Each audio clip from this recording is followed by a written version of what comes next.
everybody. Welcome. It's so wonderful to have you here and to celebrate the launching of Chelsea's book, Mother Creature Kin.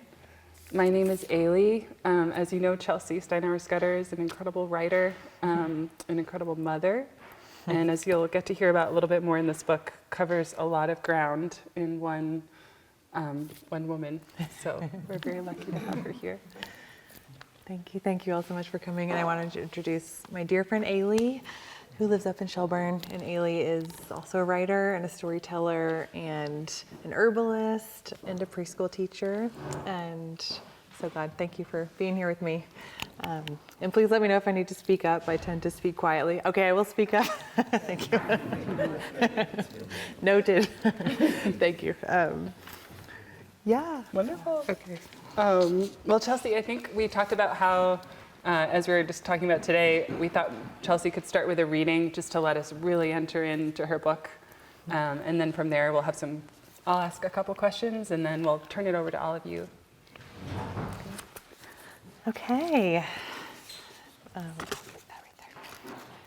Yeah, I'm just going to start right at the prologue and then jump around just a little bit, and then I might dip back in just as we talk. And but yeah, and just to say, I wrote this book for my daughter, but also as a way to start thinking more broadly about what it means to be someone who's caring for another being, and how to start thinking about continuing to extend that care beyond my daughter and my family and into community and into the living world as well. And that was sort of the grounding question that started the book. So this is the prologue.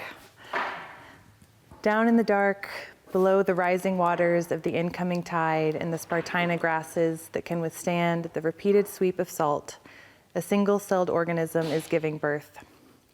It is in this way a mother, though it is neither male nor female, nor does it have a mate.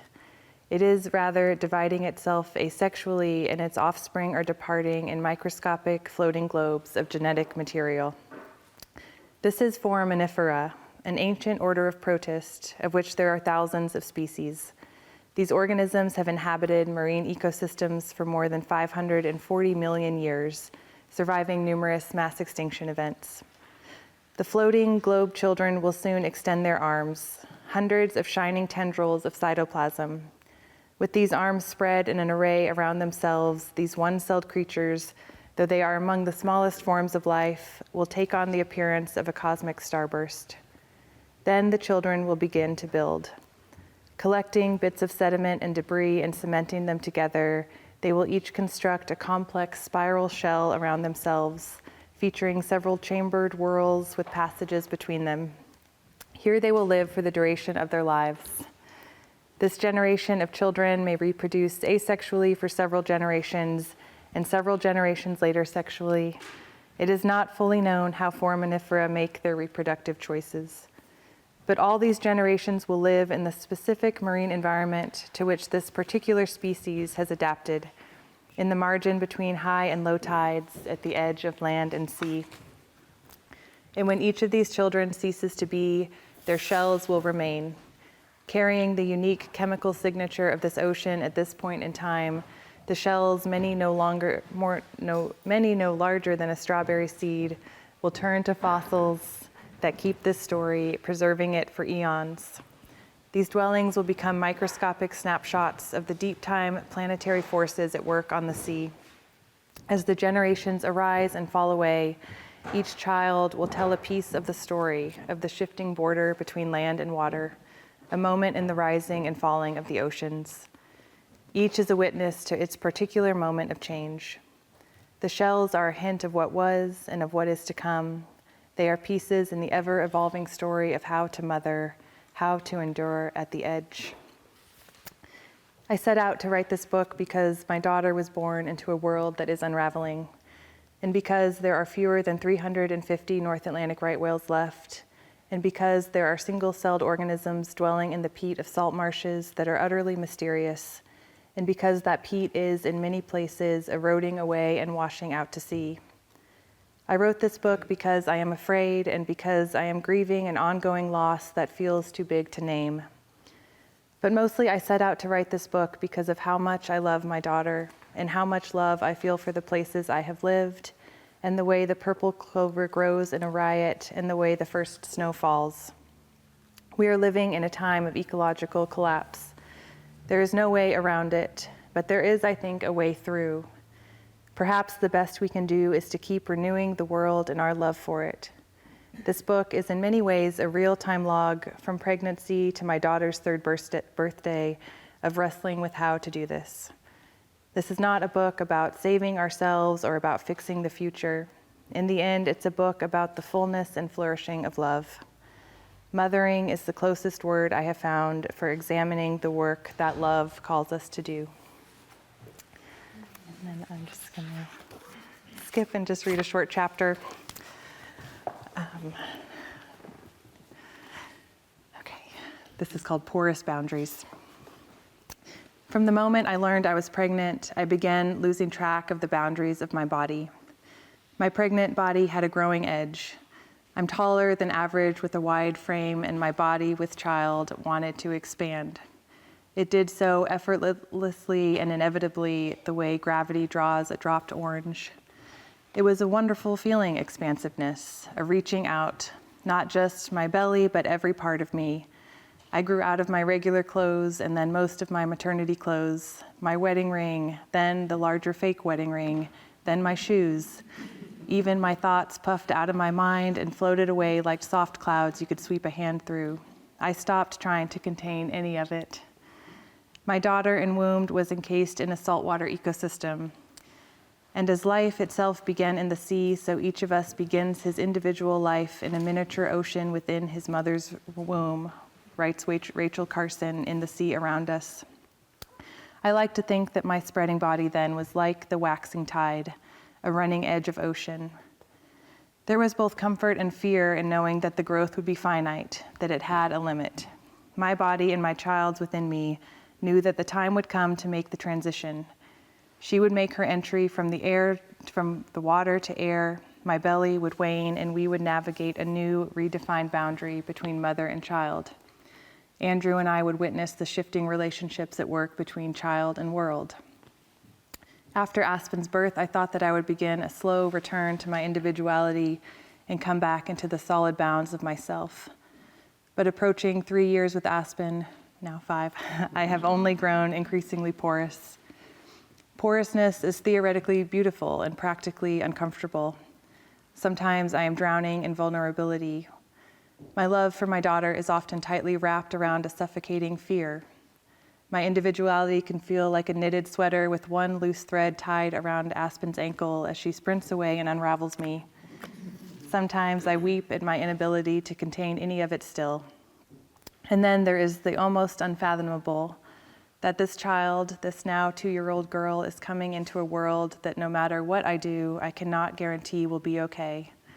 Not far from our front door, this is when we were living in Maine, the ocean is rising and the maps are changing. Where can we look for models and teachers of navigation? I was longing to know more about the shifting border between land and sea and about ecological edge places when I picked up Rachel Carson's The Edge of the Sea.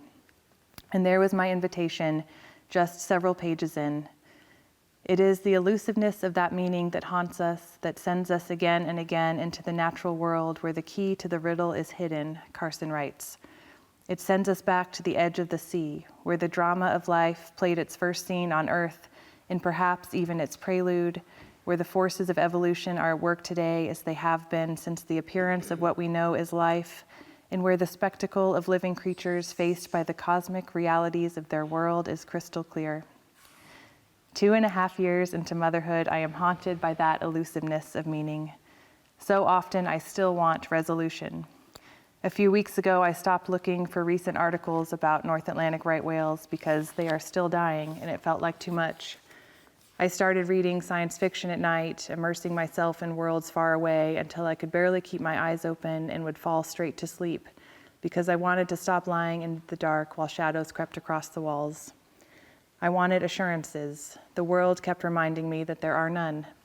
which is to say, I am a mother in a time of rising seas, which is to say, motherhood necessitates the acceptance of endless transformation, which is to say, mother work is edge work. It must be done in and from a liminal, transitional, shifting, uncertain, utterly porous space.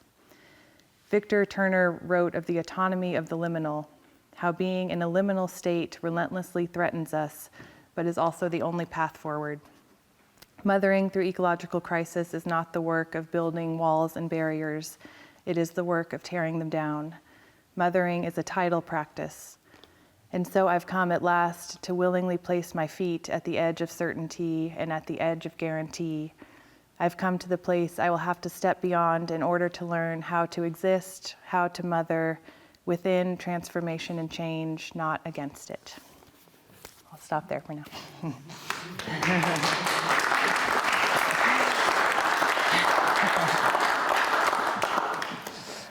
Wow. I'm always so moved to tears when I hear Chelsea speak. Thank you for all that you hold and don't hold. I think something that strikes me throughout this book is your ability to write about that porousness, but also as a storyteller, kind of guide us in how to be there. And I wonder if you could talk a little bit about how that came to you and why you feel that's an important place for us to dwell. Thank you. Yeah, I was thinking earlier today when I was looking at what I would read this evening that if I had sort of known where I would get myself into when I wrote this book, I may not have actually started writing it because I think I was feeling so vulnerable when I set out to write it, but I was, I think, hoping to actually come into a surer footing and a way of giving myself answers to that vulnerability. And I just kept coming again and again to this place of deep uncertainty and feeling this sort of resistance to that uncertainty. And by the time I got to the salt marshes, which was probably about 8 months into writing the book, I was finally at a place of saying, okay, I'm not going to find answers. I'm not going to find a way to fix the future. And that probably should have been obvious, but I finally just decided to accept, that sort of partly fear, but also partly just, discomfort, which is so much, I think, also where I got to in the book was that doing that work of starting to expand our circles of care to include other definitions of community that weave in the living world and the ecosystems and the places around us means accepting that we are not in fact individuals and that whether or not we intend to, our lives touch the lives of other creatures all the time, and the lives of other creatures touch us and reach us. And so I think as I started accepting more of that porousness and the discomfort of it, it also became this real invitation to step more deeply into the worlds of the other beings that I ended up exploring in this book, and that was such a gift. Yeah.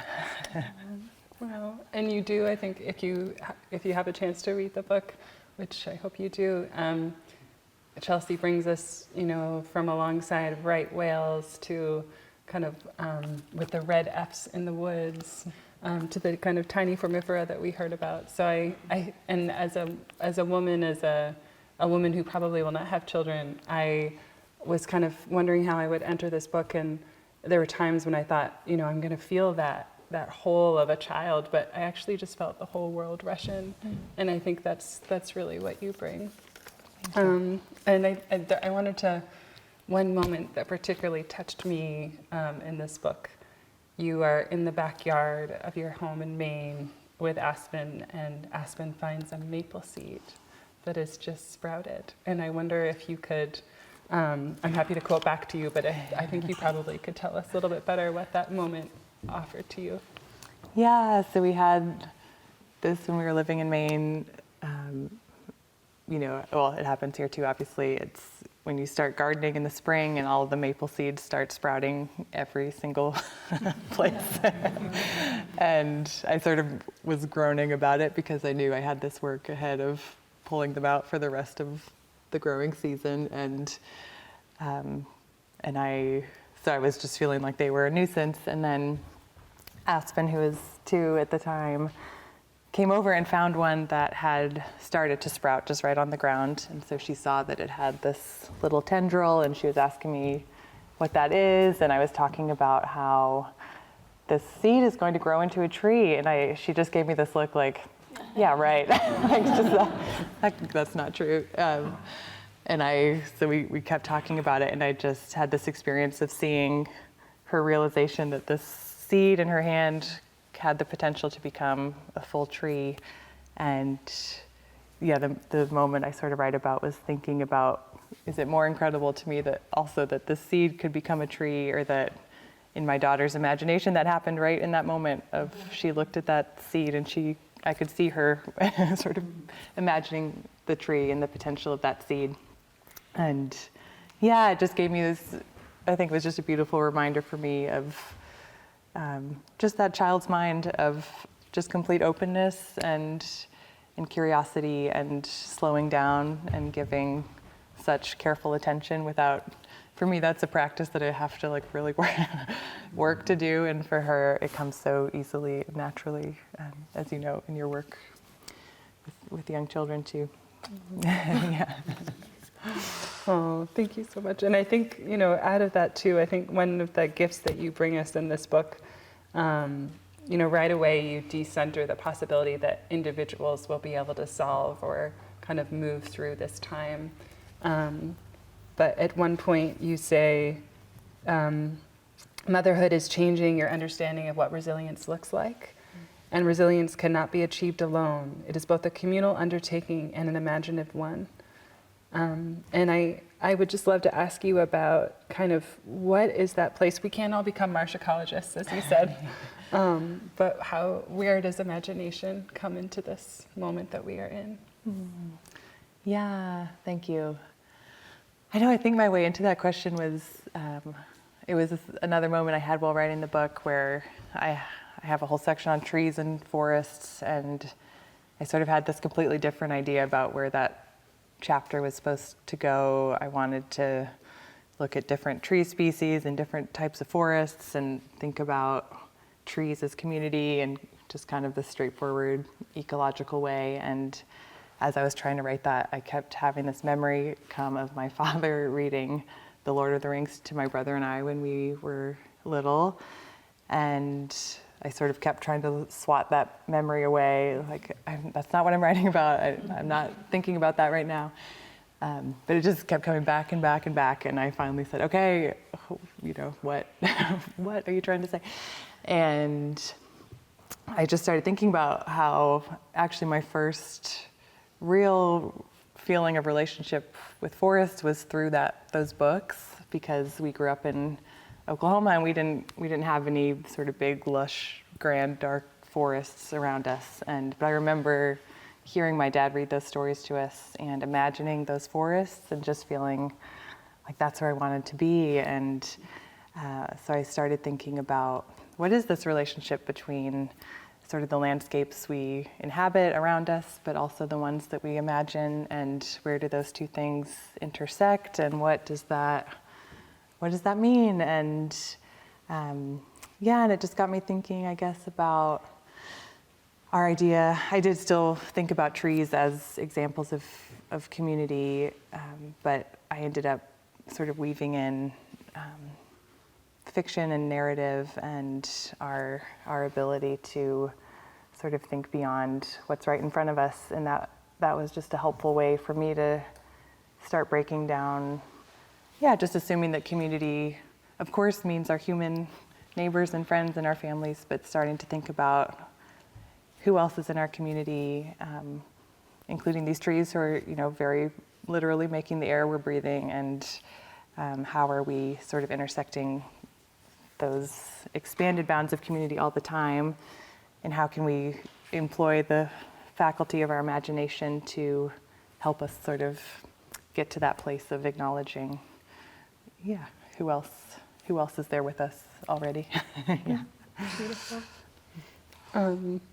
There's one of the things that I really appreciate so much about Chelsea's book and your vulnerability, which I think you encompass in many ways, drawing different parts of your life into this story. And I think a pressure that is not uncommon in the experience of living in America is this, in a time of climate change, we all want to find our home. And you can feel in your book as you're trying to give a home to your daughter, you're trying to find a home for yourself, and that's not always linear. And even when you set out to find it, it may not actually be the right place. And I thought I would just read something that really touched me back to you, because it's kind of fun to hear that. It's just a paragraph. But it was not until we moved to Washington that I realized the extent to which I had taken my senses for granted, and just how much information they had been feeding me. It was only disorientation that prompted me to consider how many cues and clues my sensory systems imparted to me on a daily basis. I came to realize just how much this information provided a foundation of recognition essential to my understanding of home. Becoming oriented to our previous home in Maine had not arisen simply from paying attention in any place on any given day, but was the result of a repeated daily encounter with sounds and seasons, the particular smells of trees and waters, the patterns and noises of human movement that I had grown accustomed to over the previous years. It was accumulated experience that made a particular place familiar, another obvious realization. But it struck me that sensory recognition and orientation then are not only achieved through present moment practices of attention, they have something to do with place memory. I could give that back to you, and I wonder what it brings up, but I found that very helpful. Thank you. Yeah, I think often you hear this sort of cliche that writers are always writing about the exact same thing, but they just find different ways to do it. And I think for me, one of those things is this question of home and belonging and what that means, all the way back from, ancestors, generations back to now, and how we come to call a place home, and what does that mean, and what are the sort of practices of making a place home, and which we have obviously just loved being here in Rochester now. And so when I was writing those lines, we were living in Washington, and we were living next to this family of barn owls, and I started learning about how owls, or barn owls in particular, have this incredible sensory capability and capacity to their sense of sound is so precise that a hunting barn owl can strike prey in complete darkness. They can pick up a mouse that's running in tall grass without any light, without any vision whatsoever. And so I was just thinking about how these owls are so sort of, their very survival depends on the sensory orientation of, in this case, their sense of sound, and got me thinking about my own senses. And at that time we had moved to Washington, and I was feeling so confused why I was so disoriented, and just realizing that, just sort of my literal body was lacking any familiar sensation, and learning a completely new vocabulary of the place where we were. And so it just, I think that inquiry for me, that just helped me. I think you said that in there. There was like these realizations that felt very obvious, like, I should be paying attention to what my body is noticing, because this is an mammal body that is in relationship to all these things, and is getting input and information all the time, whether or not I'm sort of tuning into that. And so I think it just became another way of practicing that deeper immersion, which again, I have to really mindfully and physically and emotionally practice. And I will be practicing that the rest of my life. I think kind of related to that struck me in this part of the book, and then later in the book, you are back in Maine, and you're walking in the salt marshes in Scarborough at the Audubon, and you have a sudden kind of encounter. And I wonder if you could just describe that, and it feels somehow related to what we're talking about. Yeah, so I had this experience of, I was just walking a new trail that I'd never been on in Maine, and it was October, and there were I was hearing these birds in the trees, and I just had this sort of very visceral sort of flashback to a property I'd partly grown up on Nantucket Island with my dad, where he worked for the Audubon Society. And I was kind of confused about that because I wasn't in a familiar place. I wasn't seeing much that felt like it would connect me back to that place. But I had I had a deep sense of that particular home sort of arise, and a feeling of, just home come up for me. And I finally realized it was because of all the birds I was hearing. And I'm not someone who recognizes a lot of birds by their songs or anything, but I went back and just sort of compared what birds would be present at that time in that marsh versus what birds would have been on Nantucket at the same time of year, and just a ton of the same species. And I went back and listened to just recordings of their songs, and just suddenly I could remember my dad teaching me what sound the black-capped chickadee makes and the eastern towhee, and all these names I hadn't really put to birds' faces. But it was another moment for me of sort of what my mind and my body are attuned to that I'm usually not paying any attention to, but is sort of there waiting in the moments I am able to tune into that. There's just such a depth of available connection and information that's always sort of with us, and so it was just a good learning for me. That word recognition that you use keeps coming up for me, just both that you recognize, but we're recognized too, which I think you help us remember. Something that was very moving for me as well, you talked about the owl. Chelsea is an incredible researcher in addition to a beautiful writer. And I mean, spending time alongside the right whales and with these owls, you really start to feel humbled as a human.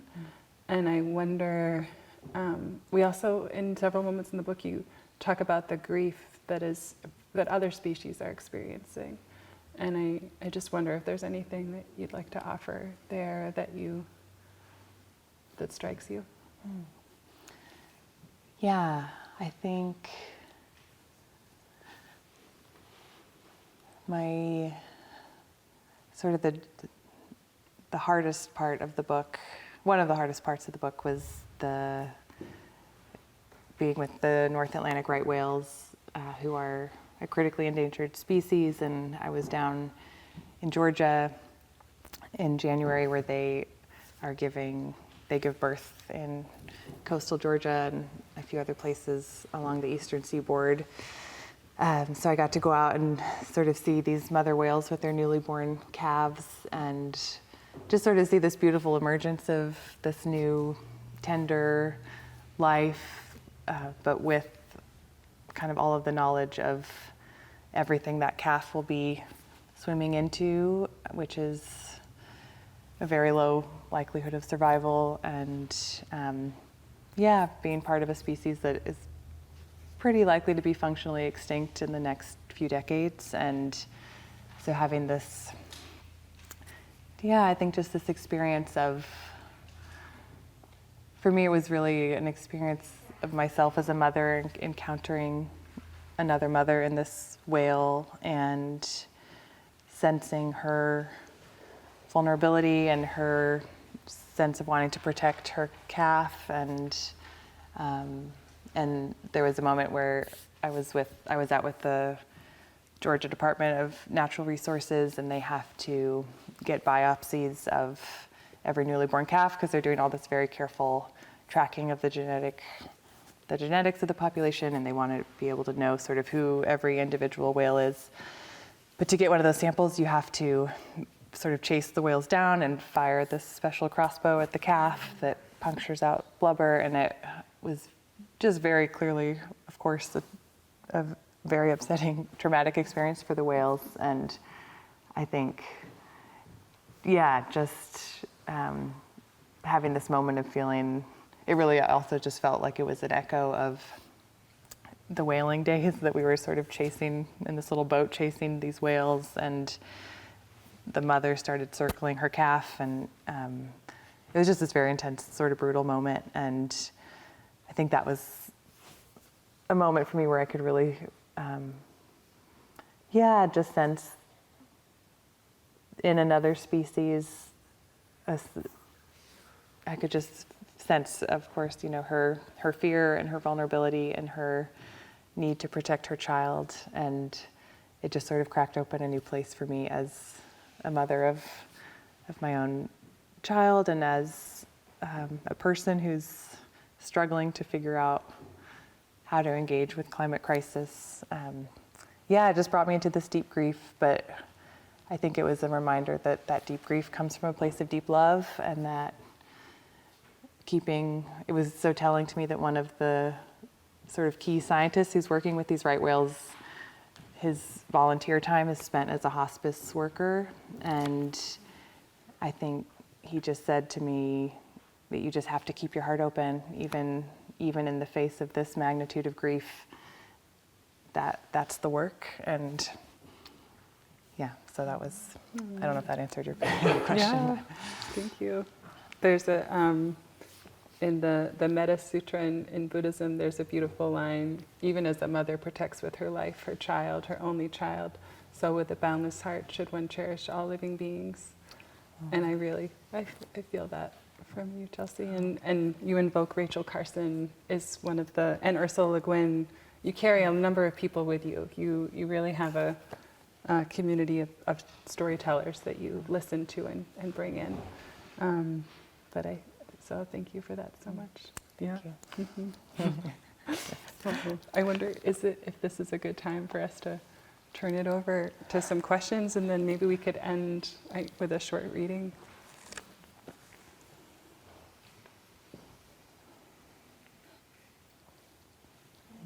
I'll start. Who do you read that kind of, when you're having a hard day or you get off a boat seeing something like who do you turn to think, okay, they know what I'm going through, or they can help me walk through this moment?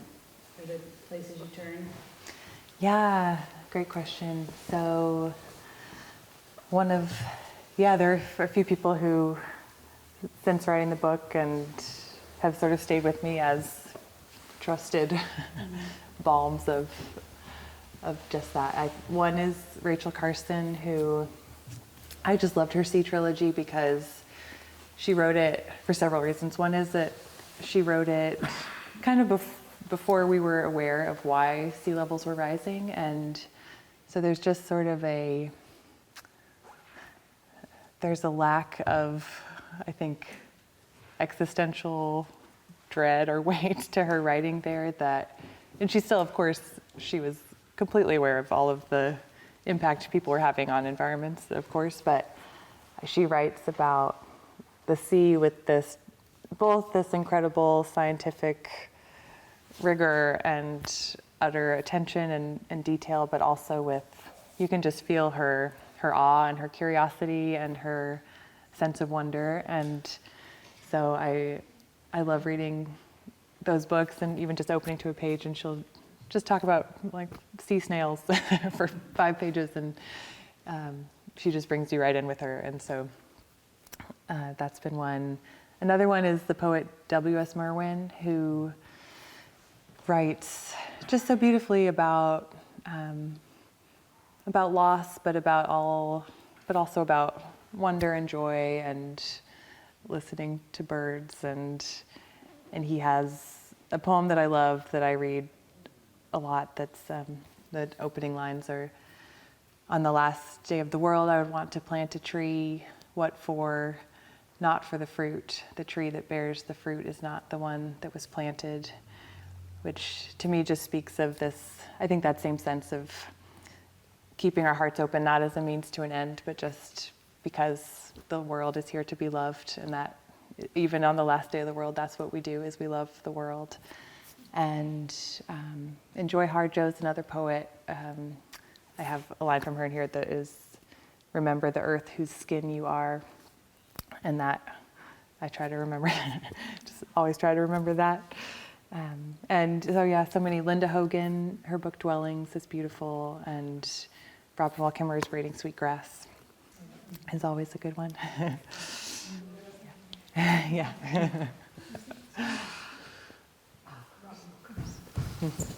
Yeah. What's your daily writing practice look like? Great question.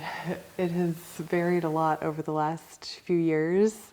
On a really good day, it is, and while writing this book,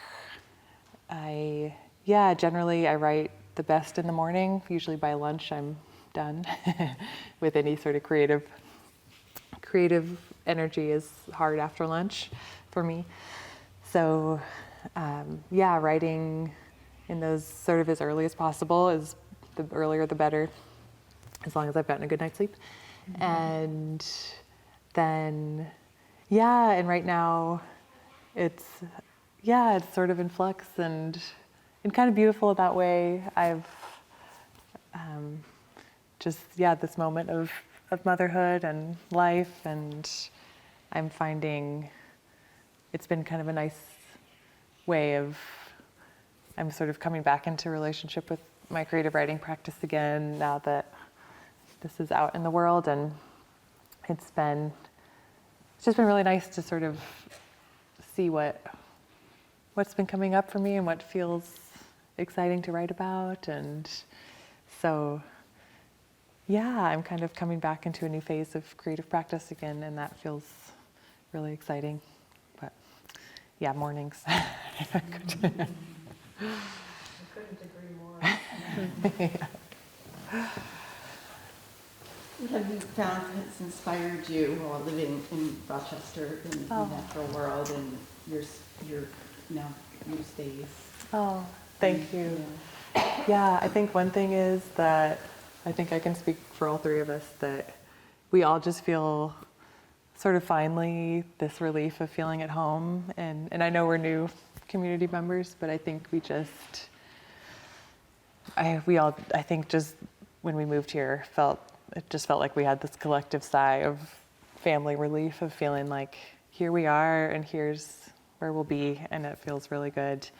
And I think it's just been really fun with Aspen. She's, she renamed she renamed the Brook Street Brook. It's now Butterfly Brook. And so we call it Butterfly Brook, and we, it's been wonderful to just start exploring the space, and I've just loved, it's like my, soul nourishment is just walking up the road and getting into the trails in the woods and having that access to quiet and forest, and then just you all. I'll speak for myself. I've never lived anywhere where I have so felt, I think, just part of a community and have felt so welcomed. So thank you. I've just felt, I've just loved, I look forward to many years of continuing to just be part of this community. It feels really special, and I think all three of us feel that way. So thank you. Maybe the barn house behind your house? Oh, no. There was one in our yard the other Was night. there? Oh my gosh. Okay. Thank you. Asha. You talk about, you mentioned vulnerability a lot, and then you talked about spending time with researchers and the grief and vulnerability that they felt, and them pouring their hearts into this, knowing that they can make an effect, but in reality they have kind of a small effect. Do you think that affected the way you then thought about parenting, in that you have you're pouring your whole life into this, but you really, in reality, have a very small effect on the rest of the environment around this child. Yeah. Yeah, absolutely. I think honestly that was the hardest place I got to in the book, was just this feeling of, I remember talking to a friend who's a couple decades older than me about her experience. I had just had Aspen, and she was telling me about how much she sort of missed those days of holding her daughter and thinking, this is as safe as I'll get to keep you. And yeah, just that thought of hers sort of was with me through this whole book about, in part of this, as I go deeper into these salt marshes, just coming to this place where I think I set out writing the book wanting to think like, okay, so what is my to-do list for making sure Aspen grows up in a healthy, thriving world, and I'm going to come away with a roadmap for how to do that. And I just got to this place where I realized I don't get to have that, and I obviously will love her and will do whatever work we can do in this present moment, but having to sort of really face that extent of total uncertainty and total, that I don't get to know that that's going to happen. And yeah, it was a really hard place it's still a hard place to be. And yeah, and I think it was helpful talking to some of those scientists working with the whales who are exactly, they're out there every single day. They know the odds.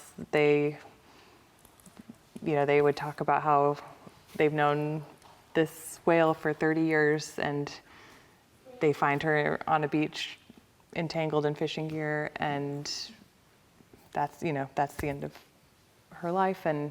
But they're back out the next day, and the next day, and the next day. And so I think that sense of, what it means to just be present with that grief and that vulnerability and also that love that's kind of the work, I think, and it's hard work. I don't know much beyond that. I feel like I just came to a place of having really fewer answers than probably I even started with, and yeah.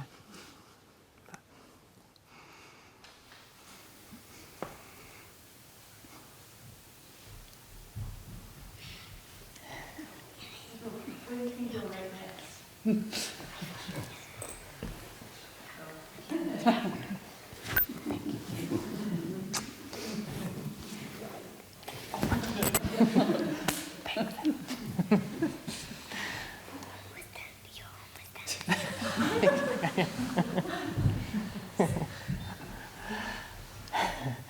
What do you think you'll write next? Oh, sorry. Oh, what do I think I'll write next? Yes. I have sort of a very slowly percolating project I've been working on for a few years that I think I'm ready to go back to now, which is about my family's history on the Great Plains, mostly in Nebraska. And yeah, just the story of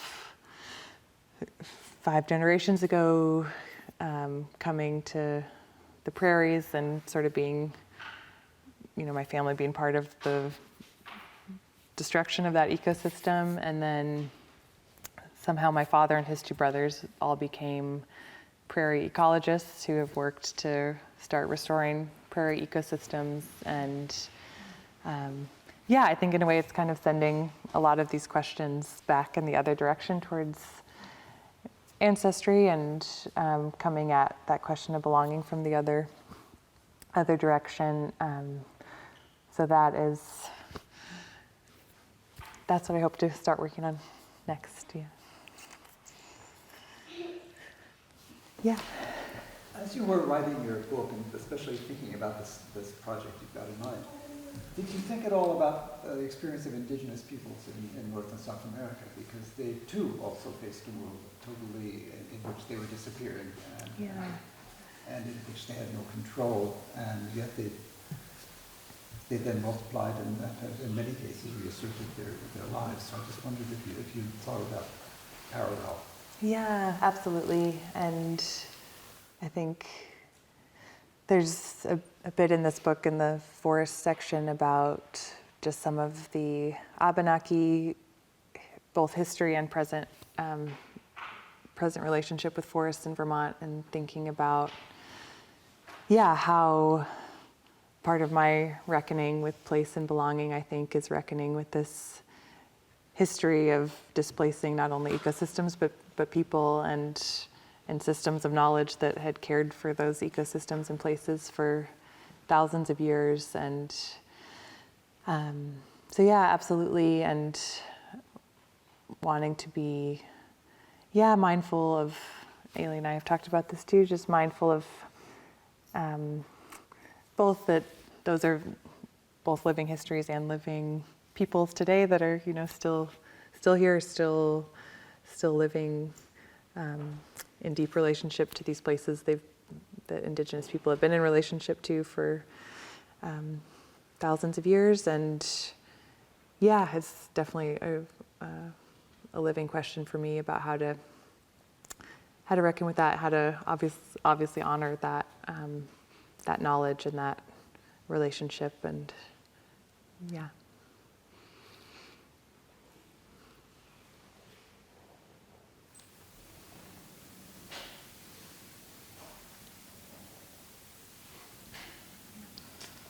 wonder something. Would it be difficult for you to live in a city? I think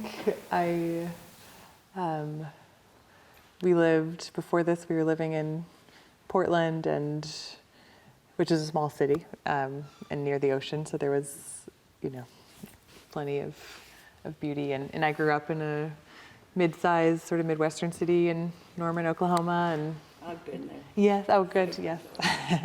And I love Norman. I have deeply fond memories of being there, and even, my father who is sort of the one who imparted to me a care of place, found ways in Norman, which is a very, very tamed landscape, to show us things and to get us outside and to just notice what was there to be seen. And so yes, I think right now I would very much not want to live in a city, but I have fond childhood memories of being in urban spaces and noticing all the thriving that's still there to be be seen.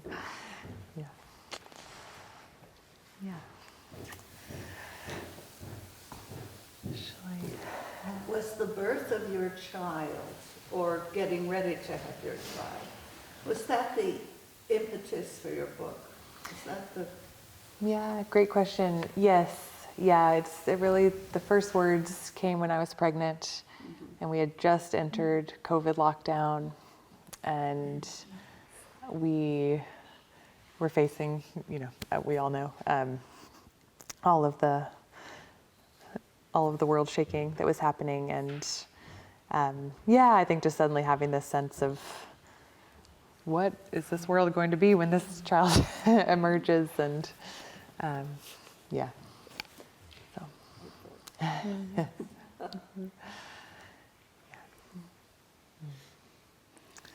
Well, one thing that I love that you remind us is that we are all earth creatures and we are all birthed creatures.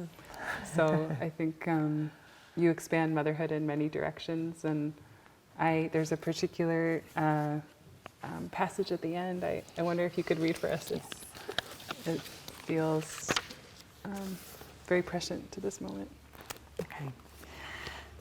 For a long time, I thought that the way to deal with the climate crisis was to make a pathway into the light. But that's a linear way of thinking.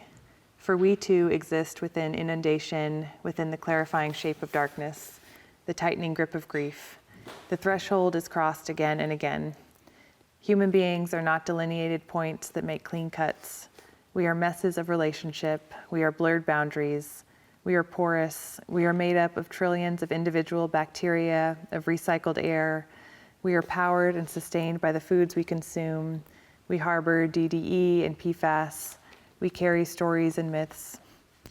A mother and daughter are an edge, writes Terry Tempest Williams in When Women Were Birds. Edges are ecotones, transitional zones, places of danger or opportunity, house-dwelling tension. When I stand on the edge of the land and sea, she continues, I feel this tension, this fluid line of transition. High tide, low tide, it is the sea's reach and retreat that reminds me that we have been human for only a very short time. I am a mother in a time of rising seas. We are all mothers in a time of rising seas. My job is to teach my daughter fluidity, responsiveness. I am not talking about passivity or apathy, rather to exist at the blurred boundary between joy and grief, agency and letting go, unraveling and becoming, life and loss. This perhaps has always been the case since we have been human beings, but we have to come again to see it, smell it, taste it, breathe it. Can we be as fluid as the tide? Can we wax and wane, remake the patterns? Can we be like the periwinkle, the foraminifera? Inhabiting the edge together inclusively is where the edge becomes a place of interconnection, possibility, and relationship. Edge work is tide work, ebb and flow, repeated movements, subtly shifting patterns, repeat, repeat. It is living within the change, no, not outside of it, for there is no longer any outside of the change. The work of mothering is to walk down to the edge. It is, I think, the only place where the walls come down. It's on there. So, thank you all for coming.